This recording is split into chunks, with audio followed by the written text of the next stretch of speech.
So hi everyone, my name is Christina and I'm a 3D fashion specialist and founder of 3D Can, based in Denmark. So I have been self-employed for 2 years, a little bit more over 2 years.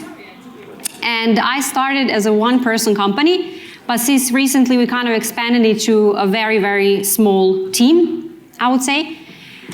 Before I became self-employed, I was working in bestseller for Only and Veramora for about 4 years. And I started as a traditional fashion designer until I became a 3D designer. So now you may wonder why I switched from traditional designer to 3D designer. And the answer is kind of simple. When I was working in bestseller, and as a lot of you are working in the big companies, and you know how many samples you have, and also the processes in design development, how they were before. So I was like sketching, like in Illustrator, as everyone else, and when we were sending sketches to suppliers, there is something that I noticed, especially because I had also opportunity to spend 6 months working with suppliers in Nantong, in China, in the very small city, 7 million people, technically bigger than the whole Denmark. But when I worked together with them and we were receiving, when I say we, I mean my supplier and I were receiving sketches, I noticed that actually there are a lot of discussions, a lot of back and forth, nothing is straightforward, and you know, like it's just such a long process to design even a good proto. So there were a lot of, I would say not perfect protos. It was kind of like a shooting in the dark a bit with the flat sketches. And I thought, okay, there must be a little bit better way of working. And on the same trip, I was introduced with the 3D for the first time. It wasn't love on first sight, so it's not like I figure out everything as soon as I try 3D. It wasn't like that. I tried to work in 3D for a bit, and I was thinking like, yeah, it's okay, but what is the purpose of the whole, 3D program? So what can I do with this? And when I got back from China, this is where my journey started, and this is where I started exploring 3D, how does it work, and this is where things start kind of rolling out for me. So today, I work with a lot of different brands and companies, and they're all different, from small companies to bigger companies. So it's very diverse, and I'm happy for that. When it comes to software programs, so there is no such a thing as one size fits all. So I started with using Cloud 3D, but I expanded my skills through time using several different software programs as Keyshot, Blender, Days 3D, Cinema 4D, Adobe like package as I guess every other designer is using, Substance Painter, Substance Library, and also plugin for Illustrator, which is Aquaria. I like to say that 3D Can is a digital fashion studio aimed to help fashion companies on their digital journey and express their designs with innovation, but with a high quality, and that's key what 3D Can is providing. So that being said, so the services that 3D Can provides are 3D apparel and accessories. Technically, this is something that can be provided in any size and form, any sort of categories, so there is no limitation to what can be done. So I designed from sportswear to workwear to a lot of different accessories. So there is pretty much a lot of things. 3D footwear is kind of similar story. So in high quality, with every single detail, which is very important, all genders, and women's wear, men's wear, kids wear. So it's pretty much, I wouldn't say there's limits to that either. Digital models. So I would keep a little bit longer on this slide, just because when we say digital models, first we look at all those rendered images, and yes, I think they look very realistic, and they can be used for, I call digital photo shooting. I also created some models that are being rented by clients. So I'm going to talk about that later, a bit more in depth. But I give them also a name because it's easier for a client to pick which model they want to style garments on. But what is more important in modeling part is fitting and the size of the model. So as we all, when you work in 3D, you work with the fitting a lot, digital fitting, you work with the patterns, and it's super important to have the right size in the right model made according to standard measurements. So every single thing has to be correct. Because if you use, let's say you use a dummy in your office, you need to make sure if you want to work in 3D that you have exactly the same dummy in 3D. Because only when you have exactly the same dummy, exactly the same size, that's where you're going to have exactly the same fitting. And then you can rely on digital fitting much more. I'm also a guest teacher in Design School Kolding in Denmark, where I teach mastering prototyping in Claude 3D. And this is something that, of course, gives a new experience working with students and seeing how they, figure out how to use Claude 3D. So this is being a really good journey for me and exciting to do. But let's go on the main topic now. So saying all of this, what can 3D in fashion be used for? I'm going to focus on 3 very different topics included into this. And that's product development and showcase. And some of you talk a little bit about this. I heard on other panels talking. Production-ready designs. I always like to say that it's not a very popular topic, sometimes a bit boring. And the market is not ready for it yet, I believe, but I still want to talk about it, as I think it's very valuable. And fashion and games, coming outside, totally different. But I just want to give true to real case samples, something that I did with my clients, and what also value brought in their companies. So product development and showcase. So what does that mean? We're all familiar with this, as a lot of you probably still use sketches, and this is a flat sketch. So me as a designer, I don't know about you, but when I see this, I am not sure how this is supposed to look like, because it's just a flat sketch. So for me, it would be a lot of guesswork, and I would need a lot of information from the client, for example, how can I, how this is supposed to look like, right? So can you imagine then, as a designer who was also doing the same thing, how is then for suppliers to understand your sketch? And what do you mean by this? And this is where 3D come in game. When I see the second one, which is a 3D sample, I can tell what this is going to be and how this is going to look like.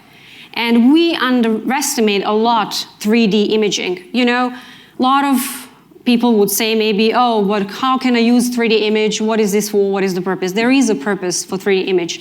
In this specific case, so I got a 2D sketch from a client, and I made this 2D sketch into 3D sample. And this 3D sample is treated as a 3D prototyping. So this is your first proto.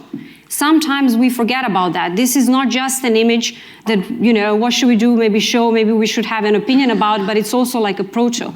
And here you can also make certain changes, of course, if you want, or maybe you just don't want to produce anymore.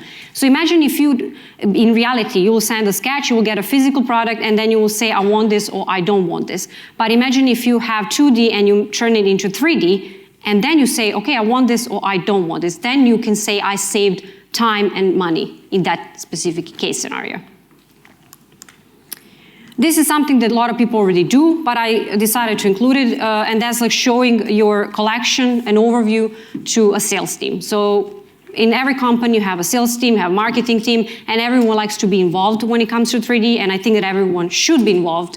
It's very important. So when you show to a sales team an overview, they can have a good perspective of the whole collection, and they can pick and choose what they want in or what they want out.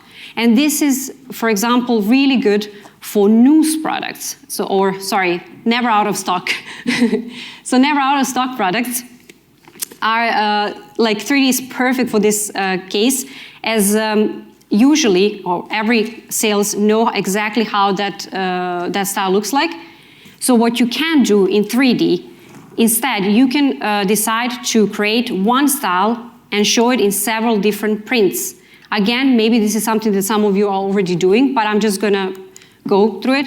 So you can show in several different colorways or prints how this design is going to look like. And again, this is giving a really good perspective to sales what they want to get in collection and what they want to get out. In this case, we didn't physically produce any never out of stock product. So this was produced only digitally, and this was enough for sales to decide if they want in and out, like a certain style.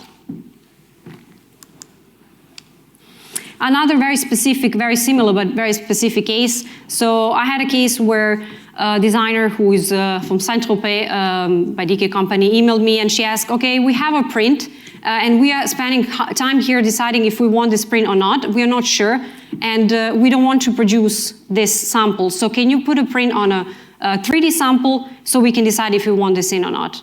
And this is so easy in a way because I put a print on and it's true to size, the print, and you just get a 3D sample. And you can decide if you want this in or not. Later on, it was on e-commerce as well, on the website. Oh, the middle image is not real. The first one is real, just to make it clear. This is Showcase, and this is something that is used for product experience and marketing, and a lot of you already use this. So this is not something that is new at all. If we think what is the value of this, I would say that the value is that you can tell a story about your product, but the most important is that if you don't do the real photo shooting. So if you do only digital but not real one, then you can say that you are saving time again. If you're doing both, then you're not replacing anything, and yes, you can still tell a story and could be interesting, but I believe the 3D should replace some of the stuff to be really valuable. I have a short video as well that I made for Bugner, and we can have a look. It's a very simple turntable video, nothing spectacular about that, but this is something that they already had, existing product. It's their famous product called Fania down jacket, and we just created a video for product experience and marketing just to showcase the jacket. If you remember the digital modeling part and digital photo shooting, so something that is also possible in 3D is that you can rent existing model and you can create a digital collection on that model. So you can pick the model that is maybe already existing, maybe you want a new model for your collection, and you can fit that collection on that specific model. What you can use this for really depends. In this case, it was used for e-commerce, but, and it was fully introduced only in 3D. But, there are a lot of different cases what you can use this for.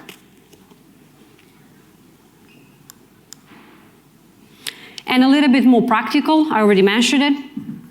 E-commerce again, but this is like very simple example, two different case scenarios. So the first one that is done for StyleMate. So that was, we had like physical product prototypes that we turned into digital, and then we changed different colorways. So they were not produced at all physically. It was faster and it was easier to do. And we set up like lights like you will set up in a real studio. They will render. So if you go on shop online, like majority of the images are 3D rendered. Another example is Saint-Tropez, where again, this is a 3D sample. So this is not a real sample. It was late and it didn't arrive on time in the office. So they decided to just proceed with a 3D.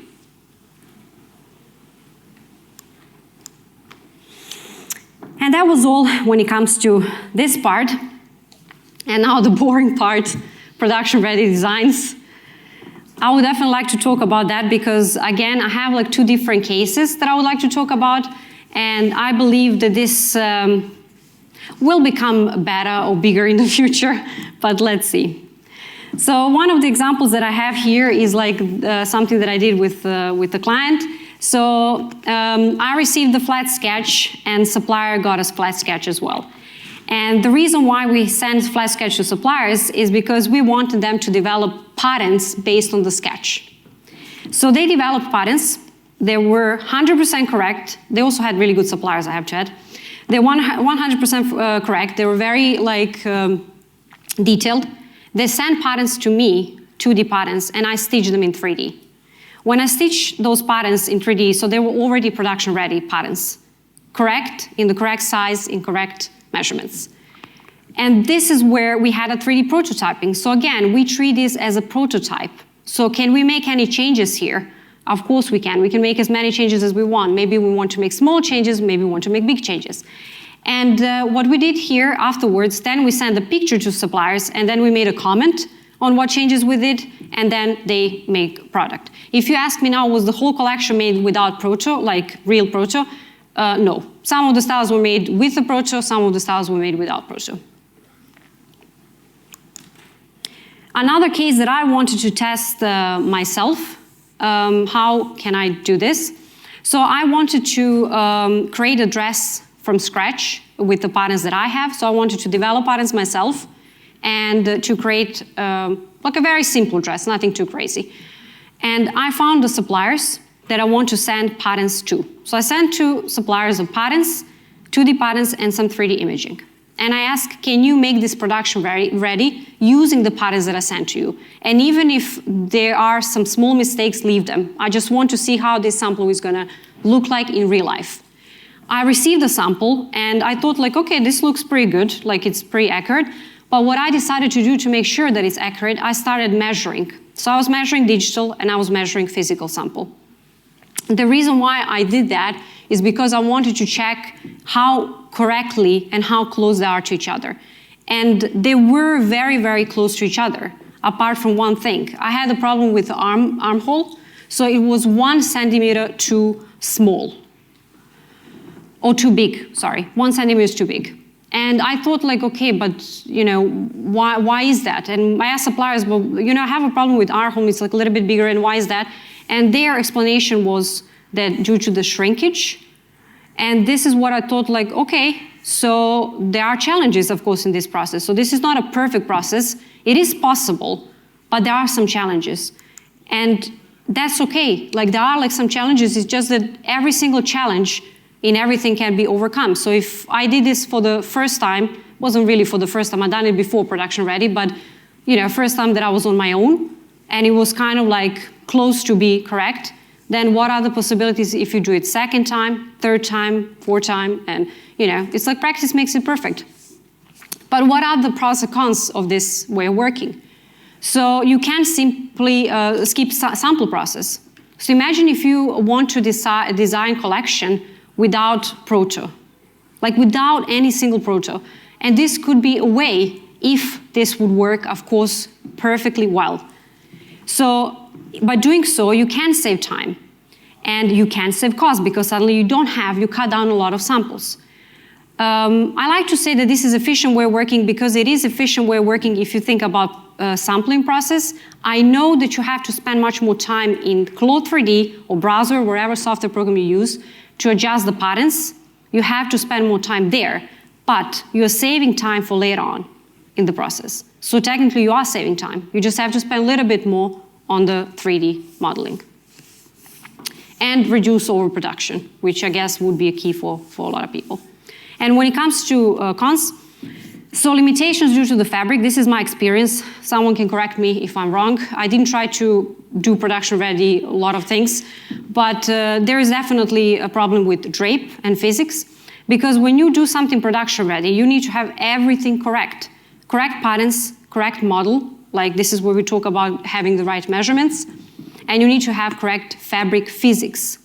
So if you have, I noticed that if there is a lot of elastine in the fabric, then it doesn't work that well. And that's probably because of the shrinkage and all the, how the software simply works with the shrinkage. So I would not, you probably use it for jersey knitwear unless that gets improved. But, you know, like woven fabrics, for example, could work, some of them probably. And when it comes to suppliers, so this is again like something, you know, having a good supplier of course helps a lot, and having a good communications with suppliers helps a lot. You know, just sending something to supplier and say, can you do this for me so I can test it and stuff? I mean, yeah, sure, but what is the purpose of this? So I think that they also need to see the value in this, that they also don't have to produce that many samples. So it has to be value for everyone, and this is where the key relationship with supplier is really, really a key. Mindset is probably working in everything when it comes to digitalization and digital world in general. So yeah, like how are your workflows and how you educate people as well as again, it's not enough just to come to your design team or pattern making team and say, like, can you make this production ready? I mean, you know, they need to understand also what is the value in this. They need to understand how they can do this, because you can do it, but you need to understand also what are the limitations, what are the problems, and also see how can you overcome those problems. And I would never give up on this. Like, I think that this can be just better and better and better until you reach a certain level. And that was it when it comes to practical stuff and practical digitalization. But I want to talk a little bit about fashion and games, as that's also something very different, but it's super interesting as well. And I will tell you why. So last year, I had an opportunity to work with X Label and work on a Betty Boop character and also clothes for Betty Boop. And this is, for example, this is a real Betty Boop. So the Betty Boop that existed in the animation was kind of put in 3D world, and it was created for, you will see what kind of purpose on the next slide. So it was created to put on the gaming marketplace, and yes, it was sold as NFT, but I'm not going to talk about NFT. I'm not going to focus on that. Back then, the NFT was still in the peak, but doing so, then the collection was successful because it sold well. The whole point here for me is like just to explain how interesting it is to find so many different people to collaborate together, like Animation Studio, which is a Fleischer studio, who made Betty Boop originally.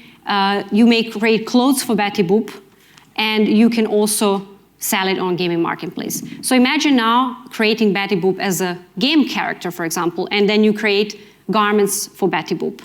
So even if you take out the NFT part of it, there is a value in this. And this is where I've done a little bit of research, where I find out what other people did. And those are such good examples from the other brands. So we have example with Louis Vuitton and Final Fantasy. I'm sorry if I'm pronouncing it wrong, Louis Vuitton. For French people, I apologize. Moschino and The Sims 4, and Gucci and Tennis Clash. So those collaborations were done in a way that they designed a collection, for example, for Louis Vuitton and Final Fantasy. So they designed a collection for a character that players could purchase for their character. And by doing so, they reach younger and a much more diverse audience. And they also had an opportunity to create new revenue streams together with the gaming companies. And this is where I see a life of a 3D assets being even longer or lasting longer in the digital world. If you may wonder, like how big the video game player community is, it's a huge market. This is US market, and there's 66% of Americans playing video games at least weekly, and 71% of American adults playing game, so under age of 18, which gives us approximately 215 million active video players across US, all ages. It's a huge market.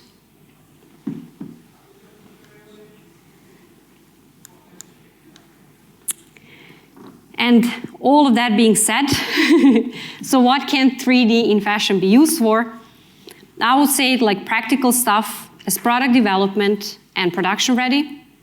And this is where we can save time and save costs. I know that everyone is repeating that, but it really can be, if it's used in a smart way, and if you decide, as I said, try to run without Pro Tools. I'm not saying you should do this tomorrow. I don't say that everyone should suddenly go home and, you know, create collection without Pro Tools. I think it has to be done like first as a small kind of capsule, like a trial, because it doesn't cost anything to do a small trial version and see how does that work.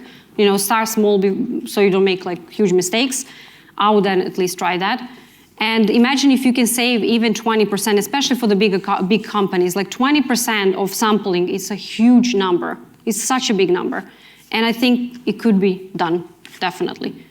Marketing, that's like showcase, you know, tell a story about your product. So it has its own value as well, you know, telling a story. And digital products where we extend or expand the life of a digital asset. And all of it should be, at least that's how I see it. If 3D cannot save you time, cannot make you more sustainable, cannot make you more efficient, and cannot create a new revenue stream for you, then I believe that I don't know what the value of 3D should be if it's just an extra thing in the company. Thank you. I finished very early, I guess. Thanks.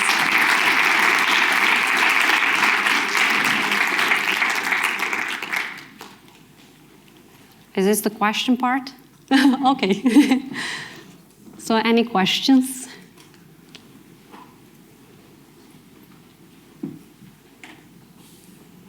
No questions? Okay.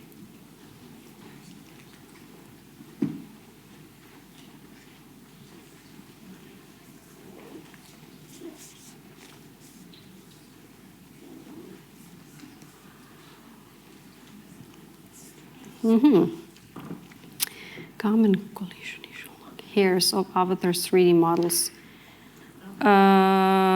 Long hairs of avatars, because I'm not simulating hair, I use render. So when I don't know if you mean hair like hair, but I never made animated hair like so far. So if I would make animated hair, that has to be made in like, okay, now I have to talk about the technical part, but the cap you have to make in each string like you will do it in Blender if you want to make hair animated. But otherwise it's render. So it's a rendering process where you press fur and then you can render fur. If that was, I hope I answered it well. But it will be a very heavy file, for sure.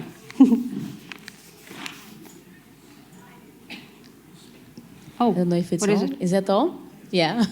Hi. Oh, Hi. sorry. Hi. Yeah, hi. You mentioned that you are working on education right now. Can you tell us a little bit about how you implement all the experience that you know into the curriculum on the university where you're working at?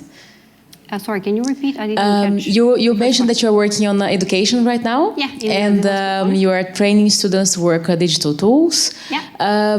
How are you implementing everything that you have learned so far on the industry into the curriculum of the education? I don't do everything that I learned, but there are like courses are very different, and I would say that they're a little bit customized according to how far students are. So if they're at the very beginning, then of course the course is for the beginners. But if the course is a little bit more advanced, like let's say sometimes it's very niche, they want to learn how to render, for example, and they want to make good quality render, then we focus on that part. Sometimes we focus on production ready. I think this is something that Design School Calling is so good at. They've asked their students to produce what they make in Cloth 3D. So they have Connection, they have Plotter, where they can create clothes in 3D and they can print them out, the patterns, and then cut them and stitch them. And that's something amazing that they do, because then they can compare the difference between 3D and physical world. So it's very different depending on the group. Thank you. Welcome. What is your flow for digital fittings? What are the main challenges for designers to deal with, and how do you help them in solving this problem? So what is your flow for digital fittings? Something that is, I didn't mention that, but it is, you know, like I heard a lot of time actually someone saying high quality or quality takes time. And I kind of agree and disagree. You know, like it's all about the system. And if you make a very, very strong base, a very good library, very good system, like meaning that you already have something to work from, and you test it out, like as you know, once you're ready, once you're sure that this is ready to go, and you use that, then you can be much faster.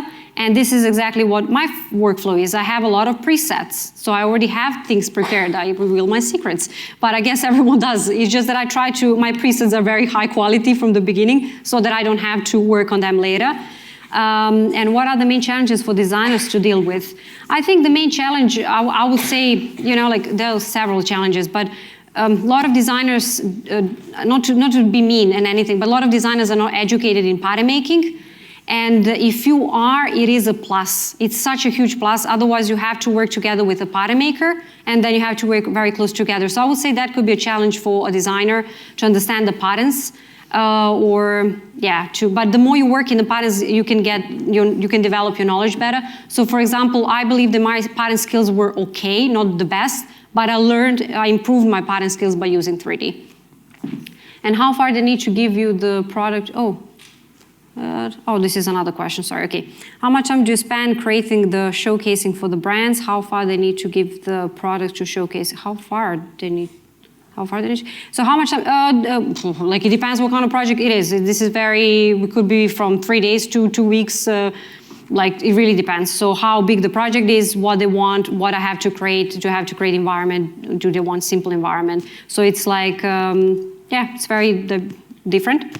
How to digitalize the fabrics you use in 3D projects? I use, so if I have to focus on the physics, I do use default cloth fabrics for the physics if they match. If they don't match, then I need to find a company. There are a lot of different companies scanning fabric physics and fabric texture.